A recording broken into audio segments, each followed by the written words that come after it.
So while I have been hard at work playing what could potentially be the best game of 2019, Garfield Kart Furious Karting for the Nintendo Switch, spoiler alert, it's not all that great, there of course has been video game news happening, and there are a couple of stories floating around that I definitely want to cover. First off, we're going to talk about some Pokemon stuff. Pokemon has been a very controversial game with Pokemon Sword and Shield, but how did the game perform in Japan? Well, it kind of broke some records. Then we're going to talk about another controversy. We talked yesterday about the Game Awards 2019 nominees. I had some questions about it, and now learning some subsequent information, I have even more questions about this because the controversy is arguably just getting worse. And finally, you plan on picking up a Nintendo Switch on Black Friday? You might want to wait because there's a bundle coming out right after Black Friday that might be a little bit better than what we've been seeing. So sit back, relax, make sure you subscribe to the channel, and let's talk about what's going on in the world of video game news. So Pokemon Sword and Shield, obviously, there's been a lot of stuff going on with this game. We have covered the controversy on this channel, from the review bombing to the high review scores from reviewers to things being cut out from the game, people questioning the graphical style, people questioning the lack of animations, people questioning just the overall game. Was it rushed? Is it really a built-up game for the Nintendo Switch from the ground up, or did Game Freak lie about things? It's been a very interesting situation, and as someone who isn't deep into the Pokemon community or is really a huge fan of the game, I'm really just a casual Pokemon player, I've tried to look at it from a different perspective. But one thing I always said, no matter how much controversy was going on with Pokemon Sword and Shield, is this game was going to sell very well at the end of the day. Yes, there was a vocal minority who was upset about a lot of things, but I really felt like this game was still going to sell very, very well. We of course got some sales figures from the UK, and now we have some sales figures coming in from Japan, and Pokemon Sword and Shield is breaking records in Japan. So Pokemon Sword and Shield got nearly 1.4 million sales in Japan during the 3-day opening, and that includes all the physical editions such as the dual pack that came with both Pokemon Sword and Shield and download cards, but it actually doesn't include any digital sales for the game. So anything that was purchased just via the eShop is not being accounted into this. This is just strictly physical sales and of course the purchase of download cards. Now that number actually sets a record in Japan. The previous number in Japan for a Nintendo Switch game opening was with Super Smash Bros. Ultimate that sold 1.23 million units in Japan over the same time frame. So this is the best launch a Nintendo Switch game has seen in Japan. And because of this, the Nintendo Switch has now surpassed over 10 million units sold when it comes to consoles in Japan. So amidst all the controversy, still at the end of the day, Pokemon Sword and Shield was going to sell very well. I do think as long as you're respectful with your criticisms about the game, you should be critical about the game. Honestly, I have not picked up the game yet. I will pick up the game eventually. I didn't plan on reviewing it, as like I said, I'm a very casual Pokemon player, so I do get why some people are upset by this. Of course, there are extremists on both sides, people that are overly negative about the game, people that are overly positive about the game, but at the end of the day, I think we all knew this game was going to sell very well. Now, speaking of sales in Japan, I also want to mention that an Xbox Game Studio game has finally hit 1 million units sold in Japan.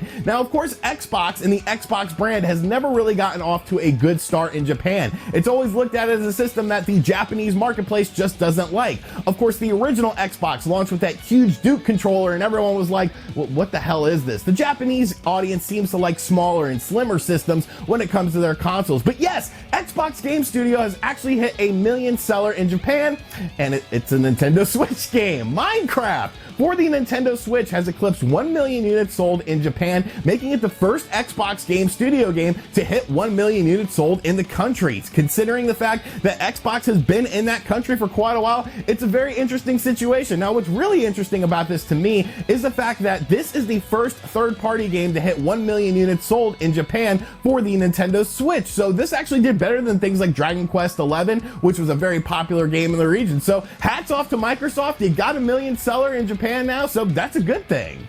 Moving right along, yesterday on the channel we made a video talking about the Game Awards 2019 nominees and why a lot of gamers were upset by these nominations. Some games were obviously snubbed, some games were just missing in general. Why was Devil May Cry 5 not available in Game of the Year contention? To me, that was one of the best games of 2019. Control seemed to be getting a lot of love as well, but of course the big controversy was with Death Stranding. Now, Death Stranding received the most nominations in the Game Awards 2019. and that really threw up a lot of red flags for people. I've been playing Death Stranding. I think it's a very, very good game. I don't necessarily think it's a great game. There are some nominations that I would not have given this a nod to, things like Game of the Year. I would have put Luigi's Mansion 3 or Devil May Cry 5 ahead of that game, but obviously a lot of this is stemming from the fact that Jeff Keighley is the host and creator of this show. Jeff Keighley has been very prominently featuring Death Stranding the past couple years on the show. Jeff Keighley and Hideo Kojima have a very, very good relationship,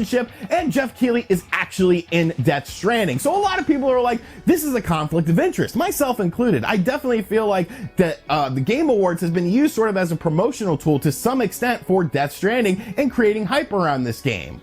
Well, Andrea Renee of the What's Good Games podcast actually tweeted out the following about the controversy and whether or not Jeff Keighley influenced Death Stranding getting so many nominations. Let me state for the record, Jeff Keighley does not vote on nominations or winners for the Game Awards. His relationship with Kojima has nothing to do with Death Stranding's nominations. Details about nominees and winners, along with jury members, are here.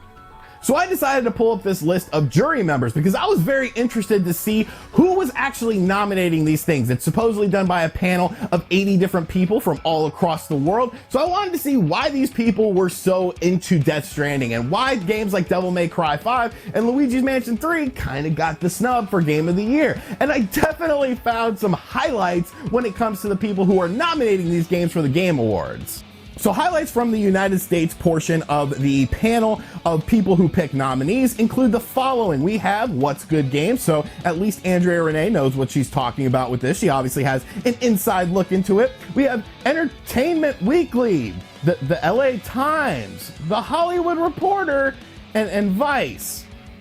Because I know when I am looking for video game information, I always go to the LA Times or Newsweek to get all the latest video game information. Look, I'm not saying that there's not very credible people that work at these publications. I'm not saying that there are not dedicated gamers that work at these publications, but at the end of the day, I would think you would want some more independent sources. You know, really when it comes down to it, the only two nominees that I saw on this list were What's Good Games and Kinda Funny Games, as far as anyone who is not sort of tied into the video game industry that's just an independent resource. But even What's Good Games and Kinda Funny Games have been featured on things like E3 presentations. You remember Greg Miller from Kinda Funny Games did EA's E3 2019 presentation? So like, I just feel like there's a sort of disconnect and a conflict of interest going on here. At the end of the day, you could say anything you want, but you can't downplay Jeff Keighley's influence in Death Stranding getting so many nominations. There's no way that you could really downplay that. And a lot of people have been saying, well, what about Control? Control is a very interesting game because that was up for a lot of nominations too, and that's in the Game of the Year contender. Was there some sort of money transferred here? And no, it's really not. But what's going to happen because of this, with Control getting a nomination for Game of the Year, is it's going to get a lot of eyes on Control the game.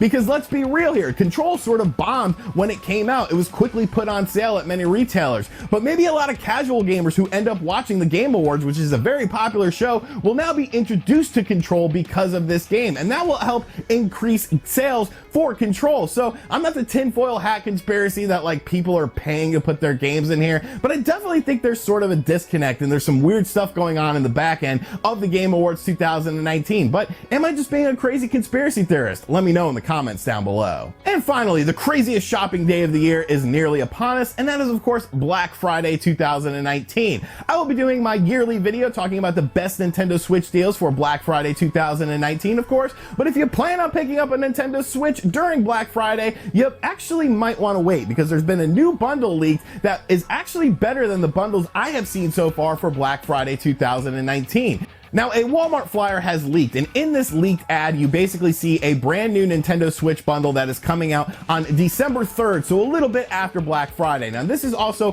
a Walmart exclusive bundle, but like I said, I think this is the best bundle that I've seen so far for the Nintendo Switch. Now, this bundle includes the following. You, of course, get a Nintendo Switch system, but what's nice about this system is it is the new system with the new battery life. Now, all of the Mario Kart 8 Deluxe bundles that will be available on Black Friday are actually the older Nintendo Switch model that has a weaker battery life. So if you're just getting into the Nintendo Switch, like I said, this might be the best system for you. This also includes red Mario Joy-Cons with the system, a $20 eShop card, and a special edition carrying case. The special edition case is a red case The special edition case is a red case to sort of go along with the Joy-Cons, and you're getting that $20 eShop gift card, and the system will retail for $299.99. So to me, this is probably the best bundle that we have seen. It remains to be seen if any other retailers will be doing some exclusive Nintendo Switch bundles. I can't imagine that they will, as most of the retailers have been pretty much outed for what they're doing for Black Friday.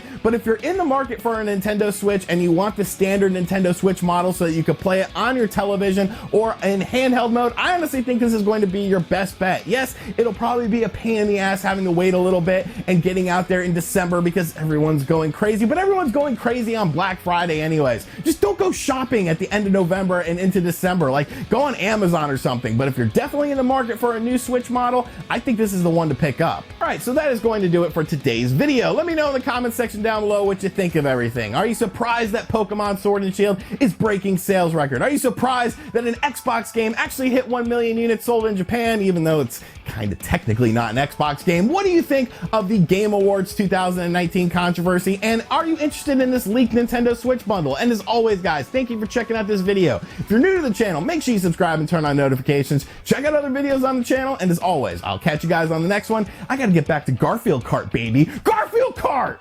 Later.